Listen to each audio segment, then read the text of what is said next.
आइए सीधे लिए चलते हैं आपको कॉन्स्टिट्यूशन क्लब, जहां इस वक्त आम आदमी पार्टी के तमाम नेता अरविंद केजरीवाल, प्रशांत भूषण एक प्रेस कॉन्फ्रेंस को संबोधित कर रहे हैं। सारा जो अपॉइंटमेंट है लोकपाल का इन्हीं लोगों के हाथ में है जिन लोगों की जांच होने की जरूरत है। दूसरी बात, इस बिल में जांच संस्था लोकपाल की अपनी अलग नहीं होगी। ऐसी जांच संस्था नहीं होगी जो उनके ही अधीन है, लेकिन जांच संस्था वही होगी जो कोई भी सरकारी, वो कहते हैं कि सरकारी जांच संस्थाओं में से कोई भी सरकारी जांच संस्था को आप चूज कर लीजिए, उससे जांच करा लीजिए, चाहे सीबीआई हो चाहे पुलिस हो। अब ये सारी जांच संस्थाएं जो हैं, ये सारी की सारी या तो केंद्र सरकार या राज्य सरकारों के अधीन हैं। उनका सारा control, transfer, posting, promotion, suspension सब उनके हाथ में होता है।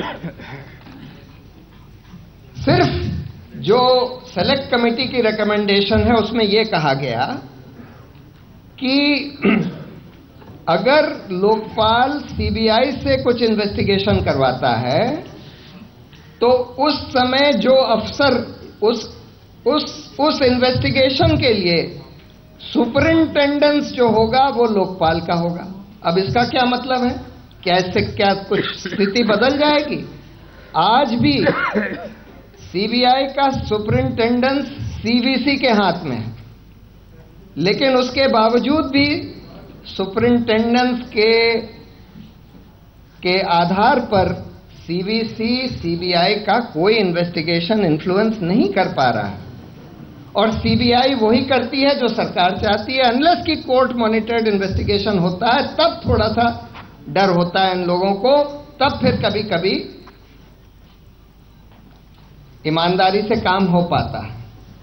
लेकिन सिर्फ सुपरिंटेंडेंस होना, चाहे वो सीबीसी का सुपरिंटेंडेंस हो चाहे लोकपाल का सुपरिंटेंडेंस हो, जब तक एडमिनिस्ट्रेटिव कंट्रोल लोकपाल के हाथ में नहीं होगा, यानी transfers, promotions, posting, suspension, post retirement, ये सब की पावर अगर लोकपाल के हाथ में आप नहीं देंगे तो फिर इन्वेस्टिगेशन ईमानदारी से, निष्पक्षता से नहीं हो सकता।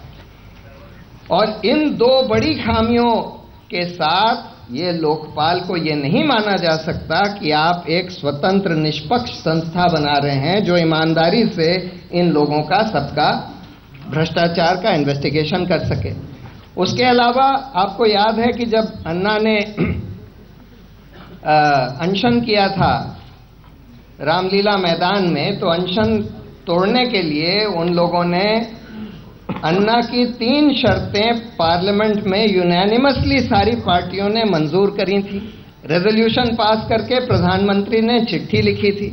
वो 3 शर्तें क्या थीं? पहली शर्त ये थी कि भाई सारे अफसर ऊपर से नीचे, ग्रुप ए से ग्रुप डी तक, सब लोकपाल के इन्वेस्टिगेशन के अधीन होंगे।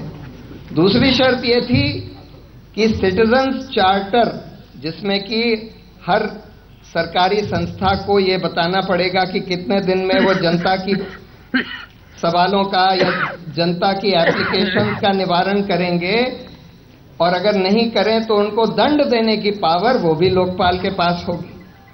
तीसरा ये था कि जिस आधार पर लोकपाल बनाया जाएगा केंद्र में, इसी कानून के द्वारा हर राज्य में लोकायुक्त बनाना लाजमी होगा।